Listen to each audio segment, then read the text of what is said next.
کیا اس کو تو بہت سارے لوگوں کا فون آیا کہ مفتی صاحب بہت اہم عنوان ہے اور اس وقت مسلمانوں کو یہ سمجھانا بہت ضروری ہے.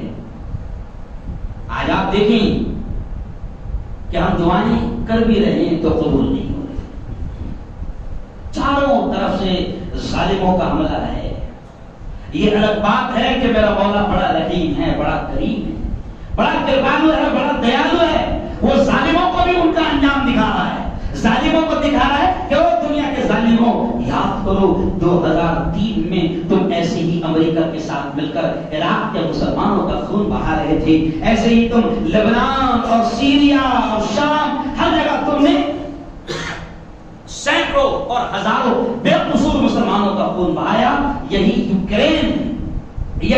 یوکرین جو آج جس پر تباہی آئی ہوئی ہے اور روس گھس کر مار رہا ہے, لاشیں سڑکوں پر پڑی ہوئی ہے, نالیوں پر پڑی ہوئی ہے, راستوں پر پڑی ہوئی ہے. ہم اس کو اچھا نہیں کہہ رہے ہیں, غلط ہے, غلط ہے, غلط ہے. اگر کسی پر بھی بمباری ہوتی ہے, ظلم ہوتا ہے تو ہم کہتے ہیں غلط ہے, غلط ہے. ہم اس کی نندا کرتے ہیں, مذمت کرتے ہیں. آج سے 5 دن پہلے میں نے ہزاروں کے مجمع میں ہندو بھائی بھی تھے, وہاں پر میں نے کھرگون اور مدھیہ پردیش میں کہا کہ رشیا کی ہم نندا کرتے ہیں کہ جو کچھ تو کر رہا ہے بے قصور مارے جا رہے ہیں, یہ اچھی چیز نہیں ہے. لیکن تھوڑا سا یاد تو آتا ہے, یوکرین کا یاد تو آتا ہے کہ 2003 میں یوکرین نے امریکہ کے ساتھ مل کر ایسے ہی عراق میں ہمارے ہزاروں بے قصور اہل ایمان کا خون بہایا.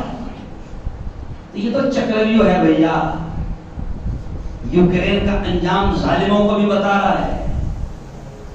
یوکرین کا انجام ظالموں کو بھی بتا رہا ہے کہ اگر تمہارے پاس آج طاقت ہے, پاور ہے, فوج ہے, ہتھیار ہے, آرمی ہے, اور اگر تم کسی پر ظلم کرو گے تو پھر اللہ تمہارا بھی انتظام کرے گا.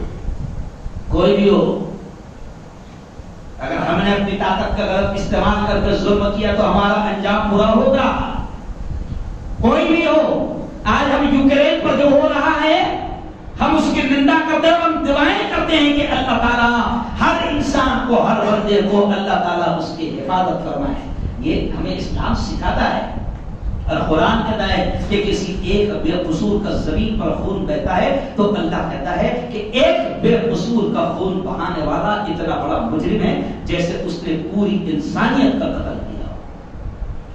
تو ہمیں اچھا نہیں لگ رہا ہے, لیکن ہم یاد دلا رہے ہیں کہ ایسے ہی تم نے ظلم کیا تھا عراق میں, ایسے ہی تم نے ظلم کیا تھا لیبیا میں, ایسے ہی تم نے ظلم کیا تھا سیریا میں, ایسے ہی تم نے ظلم کیا تھا شام میں, تو ایسے ہی تم نے ہزاروں لاکھوں اہل ایمان کا خون بہایا ہے. ظالموں, یوکرین کے انجام سے تم اپنا انجام, اگر آج تم پاور میں ہوگے تو تم اپنا انجام بھی سمجھ لو کہ اللہ کے پاس دیر ضرور ہے, اندھیر نہیں ہے.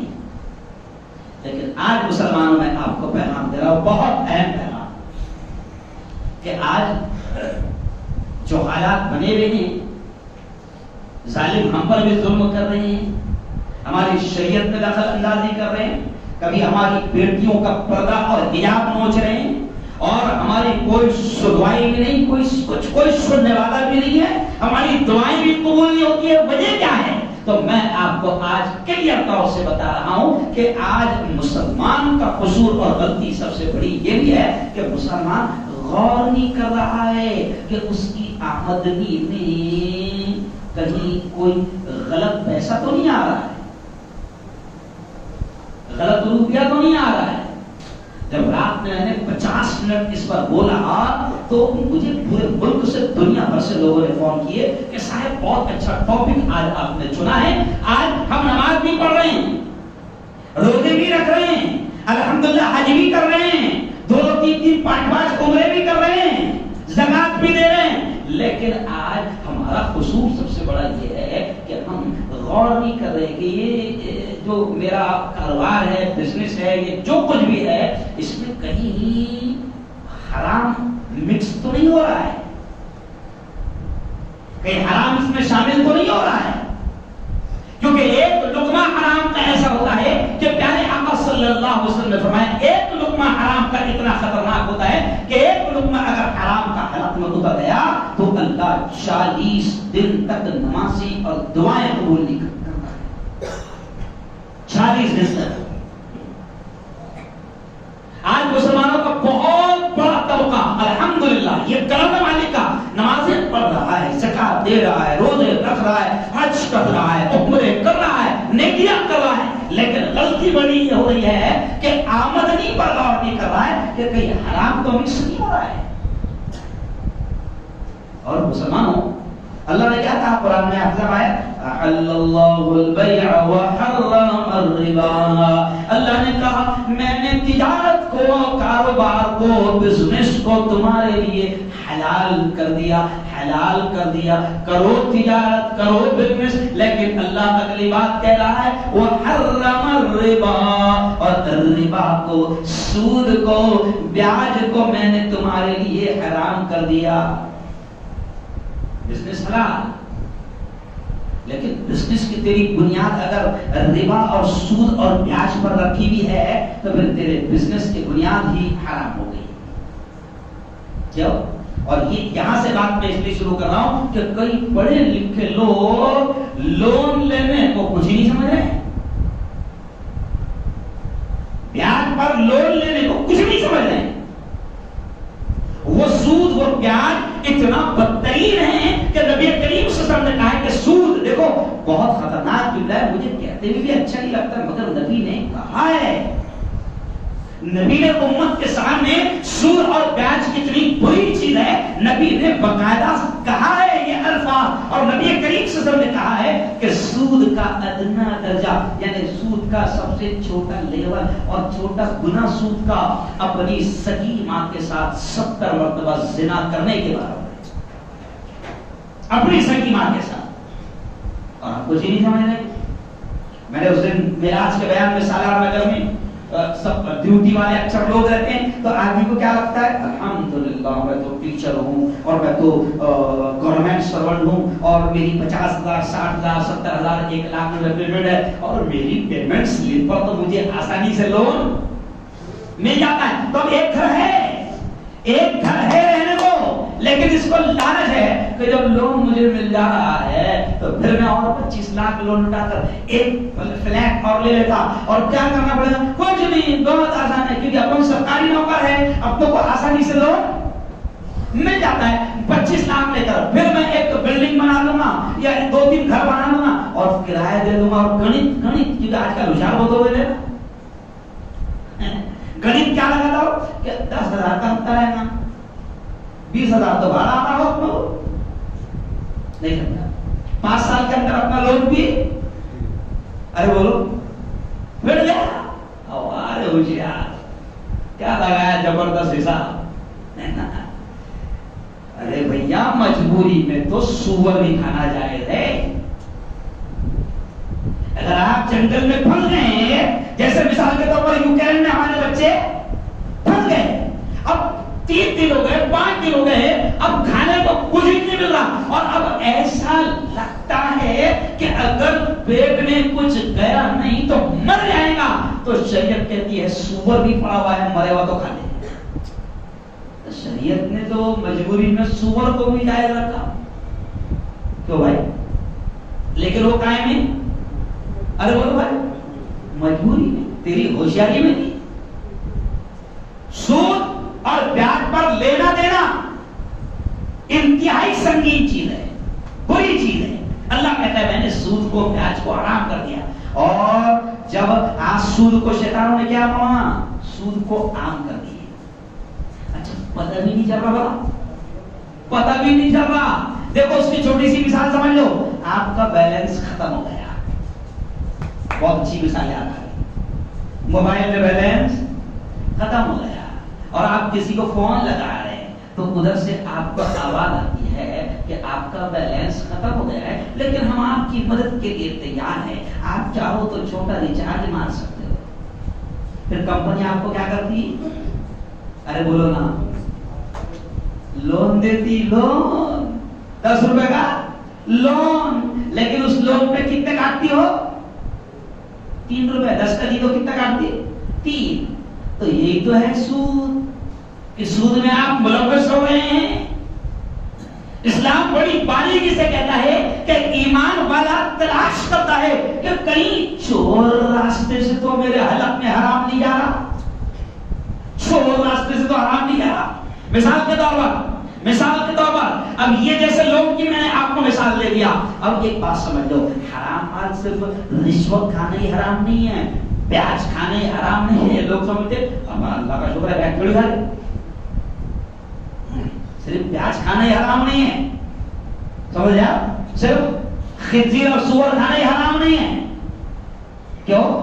تھوڑا سا غلط بھی مکس ہو گیا تو وہ تیرا پورا مال حرام ہو جاتا ہے۔ مثال کے طور پر آپ نے کبھی سنا ہوگا دودھ کا پیور، دودھ ایک دم آپ کو پیور نکال کر دیا گیا، بہترین 200 ml آپ کو دودھ دیا گیا اور اس میں ایک ہی قطرہ ڈال دیا گیا پیشاب کا۔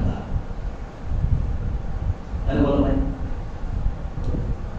آپ سے وہ سامنے والا کہے ارے بھیا پورا پیور ہے، ایک ہی تو قطرہ ہے، نہیں جانتا پیشاب تک کتنے قطرے؟ ایک ہی تو قطرہ ہے، باقی پورا 200 ml کیا ہے؟ اوریجنل دودھ ہے تو پیے گا نہیں۔ ایسے ہی یارو اللہ والوں نے کہا ہے کہ ہم لوگ اپنی کمائی میں ہم غور نہیں کر رہے ہیں اور حرام چیز ہماری کمائی میں شامل ہو رہی ہے۔ اور حرام کمائی کا رات کا بیان سن لینا، کیونکہ میں پورا بول نہیں سکتا، رات کو 50 منٹ بیان ہوتا وہ سن لینا آ گیا کہ حرام مال اور حرام کمائی کی کتنے برے اثرات پڑتے ہیں، خود پر بھی، اولاد پر بھی، گھر پر بھی، پوری فیملی پر بھی، دنیا میں بھی اور دنیا سے جانے کے بعد بھی۔ حرام کمائی کتنے اثرات پڑتے ہیں، خود پر بھی اثرات پڑتے ہیں۔ کیوں؟ خود پر کیا اثرات پڑتے ہیں؟ کمال کی بات، خود پر کیا اثرات پڑتے ہیں؟ حرام جب حلق میں اترتا ہے تو خود پر یہ اثرات پڑتے ہیں کہ سب سے پہلے تو اللہ سکون چھین لیتا ہے۔ مولانا طارق جمیل نے ایک واقعہ سنایا کہ ایک ارب پتی پریوار جو میرا چاہنے والا تھا، جب اچانک ملاقات ہو گئی تو ان بچوں نے بتایا کہ ابا کا تو انتقال ہو گیا، ابا کا تو انتقال ہو گیا۔ مولانا طارق صاحب پوچھتے ہیں اور آپ لوگ خیریت سے ہیں؟ کیونکہ کروڑ پتی تھے، ارب پتی تھے، تو بچوں نے یہ جملہ کہا کہ مولانا صاحب کوئی دن بغیر پریشانی کے نہیں گزرتا، کیونکہ ابا حضور نے پوری بنیاد کاروبار کی حرام پر رکھی، اللہ نے سکون ارے بولو چھین لیا۔ اب بہترین بنگلہ ہے، بہترین اے سی ہے، نیند نہیں آ رہی، سکون نہیں مل رہا، حرام پر بنیاد رکھا کاروبار کی، بہن کا ہاتھ دبایا، بھائی کا ہاتھ دبایا، کسی کا مال دبایا، دھوکہ دیا، فراڈ کیا۔ یہ اس لیے کہہ رہا ہوں کہ صرف رشوت کھانا اور سود اور پیاز کھانا حرام نہیں ہے، دھوکے سے کمانا یہ بھی حرام ہے، جھوٹ بول کے کمانا یہ بھی حرام ہے۔ پیارے آقا محمد مصطفیٰ صلی اللہ علیہ وسلم کے ساتھیوں نے کاروبار کیا ہے۔ آپ کو بتاؤں صحابہ اتنے بڑے بڑے مالدار تھے کہ رات کے بیان میں نے کہا کہ یہ ریلائنس، یہ ٹاٹا، یہ امبانی ہمارے صحابہ اور نبی کے یاروں کے پیر کی دھول بھی نہیں تھے۔ صحابہ کو اللہ نے کچھ صحابہ کو اتنا زبردست کاروبار دیا۔ کیا کروں یار، باتیں عجیب عجیب یاد آتی ہے۔ آپ کو معلوم ہے حضرت عثمان کا بینک اکاؤنٹ ابھی بھی چل رہا، ایک دم نئی ہے نا، نئی بات ہے نا۔ حضرت عثمان کا، حضرت عثمان کون تھے؟ ارے بولو نا، خلیفہ چاروں، چوتھے خلیفہ، اور کون تھے رشتہ نبی سے کیا؟ ارے بولو نا بھائی، ارے ہماری واٹس ایپ کی پیڑھی کو نہیں معلوم، جو ہماری واٹس ایپ کی نسل ہے نا ان کو کچھ نہیں معلوم۔ داماد رسول، نبی کا داماد، اور آپ کو عجیب چیز اللہ نے ذہن میں ڈال دیا تو کہہ رہا ہوں کہ غنی ہے، اللہ نے خوب مال دیا نا۔ اور کمال کی بات یہ ابھی بھی اکاؤنٹ چل رہا۔ مکہ کے سامنے، کعبہ کے سامنے جو بڑی بڑی بلڈنگ ہے نا، وہ جو ان کا باغ تھا، وہ جو وقف کیا گیا تھا، وہ آج تک کے دولت قائم ہے، اور آج کی تعداد میں اربوں، کروڑوں نہیں، اربوں روپیہ حضرت عثمان کے اکاؤنٹ میں جمع ہو رہا، اور حاجیوں کی خدمت ہو رہی. تو جب آدمی حلال کمائی پر بنیاد رکھتا ہے تو مرنے کے بعد بھی ملتا رہتا ہے. بہت بڑا اشارہ کر رہا ہوں, ڈیٹیل کا وقت نہیں ہے, سمجھا؟ تو مولانا طارق جمیل کہتے ہیں کہ ان بچوں نے روتے ہوئے کہا کہ باپ نے حرام کمائی چھوڑ کر گیا تھا, کوئی دن ایسا نہیں ہے مولانا کہ جس دن کوئی مصیبت نہ آتی ہو. سکون چھین لیا اللہ نے, چین چھین لیا اللہ نے, راتوں کو نیند نہیں آتی, ہمیشہ بے چینی رہتی ہے, ہمیشہ تکلیف رہتی ہے. اور پھر آخر میں یہ کہوں گا کہ جب 5 بجے میرے پاس میں, پھر آخر میں یہ کہوں گا کہ صرف رشوت یا سود یا پیاز حرام نہیں. پیارے آقا نے فرمایا کہ اگر تم نے دھوکہ دے کر اور جھوٹ بول کر بھی اگر کمایا ہے تو وہ بھی تم اپنی حلال کمائی میں مکس کر رہے ہو حرام کو. اور ویسی مثال جیسے دودھ کے پورے ایک گلاس میں پیشاب کا ایک قطرہ. نبی پاک صلی اللہ علیہ وسلم نے کاروبار بتایا, لیکن صحابہ کو کہہ دیا تھا, مثال حدیث کے واقعے ملتے ہیں, گندم کی مثال دی. گندم ایک مارکیٹ میں ایک شخص نے گیہوں لایا اور اوپر اچھے ایک دم کوڑے کھنکھناتے سوکھے گیہوں تھے. کیا تھے؟ مارکیٹ میں ڈھیر لگتا نا آج کا, نیلامی ہوتی نیلامی, تو اوپر کھنکھناتے ایک دم گیہوں تھے, اور جب اندر ہاتھ ڈالا گیا تو اندر گیلے تھے. نبی کریم صلی اللہ علیہ وسلم نے فرمایا ہے یہی دھوکہ ہے اور یہی حرام ہے. کیا فرمایا؟ ارے بولو, یہی دھوکہ ہے اور یہی حرام ہے. کیوں؟ میں ایک جگہ گیا, کپاس کا بڑا کاروبار ہوتا ہے, تو اب تھوڑی سی دوستی ہو جاتی ہے, فرینک ہو جاتا ہے, تو دوستوں نے خود ہی بتایا کرو مفتی صاحب بولے اس میں کپاس میں ایسا کرنا پڑتا. نہیں سمجھا؟ کپاس میں ایسا کرنا پڑتا, یہی دھوکہ ہے یہی حرام. اب تو کیا سمجھ رہا؟ الحمدللہ ماشاءاللہ بیاج تھوڑی کھا رہے ہیں, رشوت تھوڑی کھا رہے ہیں. ارے یہ بھی حرام ہے. پیارے آقا نے صحابہ کو ٹریننگ دی تھی, بزنس کیسی ٹریننگ دی تھی کہ مارکیٹ میں اگر جا رہے ہو کپڑا بیچ رہے ہو, کیونکہ کپڑے کا کاروبار تھا, تو پیارے آقا صلی اللہ علیہ وسلم نے ٹریننگ دی تھی. کیا ٹریننگ؟ کہ مارکیٹ میں جا رہے ہو تو بتا دینا یہ کپڑا اتنے میٹر ہے, یہ والا کپڑا اس کے جیسا دکھ رہا نا, لیکن یہ اتنے میٹر ہے. کیوں رے بھائی؟ تو کھول کے بتا دینا اس میں یہ عیب ہے, یہ یہاں کا سیل ہے. کیا ہے؟ یہاں کا سیل ہے, اس کو بتا دینا. دونوں کا کلر ایک ہی جیسا دکھ رہا, دونوں کپڑے ایک ہی جیسے دکھ رہے, لیکن یہ 50 روپے میٹر ہے اور یہ 30 روپے میٹر ہے. سمجھ رہے آپ؟ اور بتا دینا اس میں یہ عیب ہے اس لیے سامنے والا لے یا نہ لے. اب اپن ہوشیاری کیا سمجھ رہے؟ بہترین, میں نے ایک جگہ گیا, الحمدللہ بات کہ اللہ لے جا رہا ہے, پوری دنیا میں لے جا رہا ہے, عجیب عجیب دیکھنے کو ملتا ہے. بہترین مارکیٹ یار, مارکیٹ میں سارے لوگ نماز لیے ایک دم فرسٹ کلاس, گاڑیاں بھی ہے, چپے بھی ہے, کپے بھی ہے, اور سود پر کاروبار بھی چل رہا ہے, اور دھوکہ دینے کو کچھ ہی نہیں سمجھ رہے ہیں, فراڈ کرنے کو کچھ ہی نہیں سمجھ رہے ہیں. مثال کے طور پر آپ مارکیٹ میں گئے, میں موبائل کی مارکیٹ میں, بہت بڑی مارکیٹ, بہت بڑی مارکیٹ, پورے ہندوستان کے پاس سے مال سپلائی ہوتا ہے. اب وہ بیچارہ آپ کے پاس میں مشہور مارکیٹ سمجھ کے آپ کے پاس میں آیا, آپ سیکنڈ موبائل بھی بیچ رہے ہیں, آپ کو معلوم ہے کہ اس کی کتنی قیمت ہے اور اس میں کیا خرابی ہے, اور آپ اگر اس سے وہ خرابی چھپا رہے ہیں اور اس کو نہیں بتا رہے ہیں تو آپ نے آپ کی کمائی میں حرام کو مکس کر لیا ہے نا.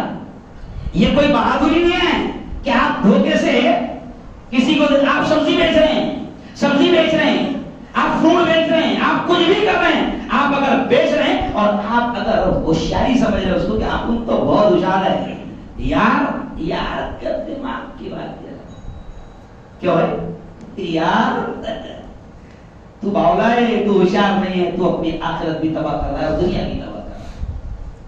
خود کر دے ہے نا. اب کل رات میں بیان کیا تو ایک آدمی کا ہونا, مفتی صاحب بابا ایسا کریں گے تو ایک ہی ہفتے میں ادگھاٹن تھا, دوسرے ہفتے میں بیدگھاٹن نہیں سمجھا. اتنی ایمانداری سے دھندا کریں گے تو ایک ہفتے پہلے ہفتے میں ادگھاٹن دکان کا, 8 دن کے بعد بیدگھاٹن. تو بولا تیرا ایمان کمزور ہے. صحابہ نے ایسا کاروبار کیا ہے, تفصیل کا ٹائم نہیں, کہ حدیث میں آتا ہے کہ صحابہ اتنا زبردست کاروبار تھا کہ حدیث میں الفاظ ہیں کہ نماز کو آتے آتے اگر پیشاب کو جا رہے ہیں تو طہارت خانے میں جاتے جاتے کروڑوں کا ادھر سے ادھر کر ڈالتے تھے. کیا سمجھ رہے ہو؟ ارے بزنس اسلام نے سکھایا ہے، کاروبار اور تجارت نبی نے سکھائی ہے۔ ارے آج یہ جو باتیں چیزیں چل رہی نا، یوکرین اور رشیا سب نے مل کے بات چیت کرنا چاہیے، یہ کرنا چاہیے، وہ کرنا چاہیے، سب نے مل کے بیٹھنا چاہیے، یہ سسٹم 1500 سال پہلے نبی نے دے کر گیا۔ ارے یہ جو کوڈ چل رہی نا، کوڈ جس کو دیوانی کوڈ، یہ سارا سسٹم کس نے دیا؟ اسلام نے دیا۔ یہ عدالتوں کا سسٹم اسلام نے دیا، یہ حکومتیں چلانے کا سسٹم اسلام نے دیا، اپنے کاروبار اور بزنس کو کیسے چلایا جائے حلال طریقے سے اسلام نے دیا، بینکنگ سسٹم حلال طریقے کا اسلام نے دیا۔ لیکن آج دنیا مادیت اور مفاد پرستی میں آ گئی اور ہوس کا شکار ہو گئی، تو آج یہ دنیا ہوس کا شکار ہونے کے بجائے اپنے آپ کو تکلیف میں ڈال رہی ہے۔ آئیے بس آخری ایک اور مثال دے دوں۔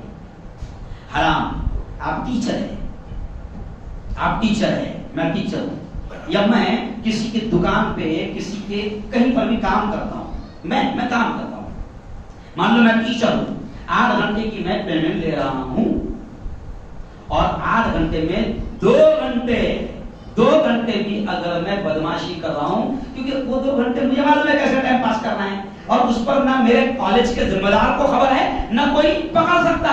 اگر میں ایمانداری سے 2 گھنٹے اگر اپنا ٹائم پاس کر رہا ہوں اور قوم کے بچوں کو نہیں پڑھا رہا ہوں، تو میں اپنی کمائی میں حرام کمائی شامل کر رہا ہوں۔ میں نے آپ سے کانٹریکٹ لیا، میں آپ کے یہاں نوکری پہ لگا، میں نے آپ سے کہا کہ میں اتنے گھنٹے کام کروں گا یا اتنا کام کروں گا یا یہ کروں گا، اور میرے میں صلاحیت ہے، میں مالک کو زیادہ سے زیادہ فائدہ پہنچا سکتا ہوں، لیکن میں بدماشی کر رہا ہوں اور کام چوری کر رہا ہوں، تو میں گویا کہ پیمنٹ لے رہا ہوں کام کی، مثال کے طور پر 1 روپے کام کی، اور مالک کا کام کر رہا ہوں 12 نہیں، تو میں 12 نے تو حلال کما رہا، لیکن میں بے وقوف ہوں کہ 4 نے میں نے حرام اپنے حلال میں مکس کر دیا، اور پوری کمائی کو ویسے ہی جیسے پیور دودھ کے 1 گلاس میں پیشاب کا 1 قطرہ میں نے شامل کر دیا۔ اور اس کے اثرات کیا ہوتے ہیں؟ آخری جملہ سنو، اس کے اثرات یہ ہوتے ہیں کہ پھر اللہ تعالیٰ زندگی کا سکون چھین لیتا ہے۔ دھوکہ دے کر، فراڈ دے کر کمانا یہ ہوشیاری نہیں ہے۔ لگے گا ایسا، کبھی آپ ایسا کریں گے نا تو لگے گا ایسا سب الٹا ہی ہو رہا۔ اچھا کچھ لوگوں کے دماغ میں جائے وہ بھی تو کر رہا نہیں ہو جائے، وہ حاجی صاحب بھی تو کر رہے، وہ 5 وقت کا نمازی بھی تو کر رہا، تو مطلب 5 وقت کا نمازی کر رہا تو تیرے لیے بھی جائز ہو گیا؟ 5 اگر حج کرنے والا کر رہا تو تیرے لیے بھی جائز ہو گیا؟ نہیں، حرام حرام۔ اگر کوئی داڑھی والا حرام کر رہا ہے تو تیرے لیے جائز ہو گیا؟ ایسا نہیں۔ اگر کوئی نمازی اور حاجی اگر غلط طریقے سے کاروبار کر رہا ہے تو تو اس کو دیکھ کر رہا تیرے لیے جائز ہو گیا؟ ایسا نہیں ہے۔ تو اپنی قبر کی فکر کر اور تو اپنی آخرت کی فکر کر۔ اور آخری جملہ یہ کہوں گا کہ کچھ لوگوں کو ہم نے دیکھا ہے کہ زندگی بھر، اور قرآن نے بڑا عجیب الفاظ کیا کہا ہونا، وَلَوْ أَعْجَبَكَ كَثْرَةُ الْخَبِيثِ، عجیب جملے اللہ نے دماغ میں ڈال دیا۔ اللہ نے کہا کہ حرام کمائے نا مست لگے گی، قرآن کے جملے اللہ کہتا ہے حرام کمائے مست لگے گا۔ جب حرام آئے گا نا تو ماں باپ کو کیسا لگتا ہے؟ باپ کوریا کیا لا رہا ہے، کوریا کیا لا رہا ہے، فٹافٹ گاڑی بھی ہو گئی، گھر بھی ہو گیا، دکان کے کوریا کیا لا رہا ہے نا، ماں بھی نہیں پوچھتی اور باپ بھی نہیں پوچھتا۔ تو قرآن نے بھی کہا کہ وَلَوْ أَعْجَبَكَ كَثْرَةُ الْخَبِيثِ، کہ جب خبیث مال، حرام مال آئے گا بڑا اچھا لگے گا، کیونکہ دھڑا دھڑ بلڈنگ بنیں گی، گاڑی آئیں گے، 2 ویلر 4 ویلر، دھڑا دھڑ آئی فون آئے تو مست لگے گا، ہے نا۔ اور حلال کمانے جائے نا زندگی میں ایک گھر بن رہا ہو زندگی میں، لیکن ہم نے دیکھا ہے ان لوگوں کو کہ جنہوں نے اپنی زندگی میں حلال کمایا، حرام کو ہاتھ نہیں لگایا، بچایا، ان کی اولادیں اللہ کی قسم ان کے لیے دنیا اور آخرت کی نجات کا ذریعہ بن گئی، کیونکہ انہوں نے اولاد کے حلق میں حرام لقمہ اترنے نہیں دیا۔ بلکہ ایک جملہ مولانا طارق جمیل نے کہا کہ آج ماں باپ کو شکایت ہے کہ اولاد نافرمان ہو گئی، دھمکے مار رہی، گالیاں بک رہی ہے، اولاد نافرمان ہو گئی، تو مولانا طارق جمیل کہتے ہیں کہ تو غور کر کہ تو نے تیری اولاد کے حلق میں لقمہ کون سا اتارا تھا۔ آج میں یہیں کی جگہوں کی مثال دوں گا۔ میرے پاس میں 2 ماں اور باپ روتے ہوئے آئے, 5 یا 6 بچے آپ کے ساتھ, یہی تمہارے اپنے علاقے کے میدان کچھ کے نام نہیں بتاؤ گا, روتے ہوئے آئے. باپ نے اتنی محنت کیا کہ ایک بیٹے کو 1 کروڑ کا گھر بنا کے دے دیا ہے, اور آج اولاد کا حال یہ ہے کہ 270 روپے کی ماں اور باپ کو میڈیکل سے گولیاں لا کر دینے کو تیار. آج وہ ماں باپ, کیا کروں یار, اچھا بھی نہیں لگتا بولنا, آج وہ ماں باپ میرے پاس اتنی بددعا کر رہے تھے اولاد کے لیے کہ میں نے ان کے منہ پہ ہاتھ رکھ دیا. میں تو کیا اچھا بھی لگتا, مجھ سے کہنے لگے مفتی صاحب اچھا ہوا تمہاری اولاد چلی گئی.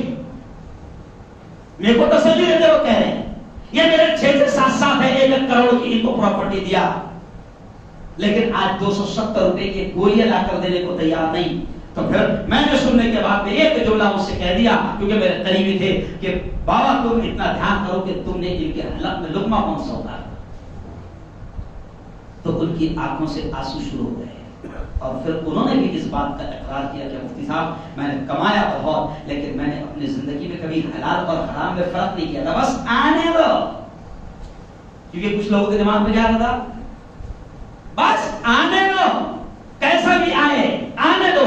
اور اللہ کے بندو, اللہ کے بندو, آج بلکہ ایک عالم نے مجھے بڑا اچھا جملہ کہا کہ مفتی صاحب آج 80% جو گناہ عام ہو گئے امت میں اس کی وجہ ہے حرام لقمہ, کیونکہ جب حرام لقمہ اترتا ہے تو اپنے اثرات لاتا ہے. بھائی ککڑی کھائیے تو ککڑی کے اثرات آئیں گے, برف کا گولا کھائیے تو, ارے بولو نا, اس کے ساتھ. تو ایسی اللہ والے کہتے ہیں حلال کھائے گا, حضرت شیخ ذوالفقار نقشبندی کہتے ہیں حلال کھائے گا تو حلالی اثرات آئیں گے, پھر نماز کو جانے کو دل بولے گا, حلال اتارے ہوئے تو برابر نماز کو جانے کو دل بولے گا, اچھے کام کرنے کو دل بولے گا, نیکیوں کی طرف دل جائے گا, کیونکہ رگوں میں جو خون دوڑ رہا ہے وہ حلال دوڑ رہا ہے. اور حرام اتارے گا تو پھر نہیں دل بولے گا اچھے کام کرنے کو, کیونکہ وہ جو حرام اترا ہے وہ اچھائی کی طرف تجھے آنے نہیں دے گا.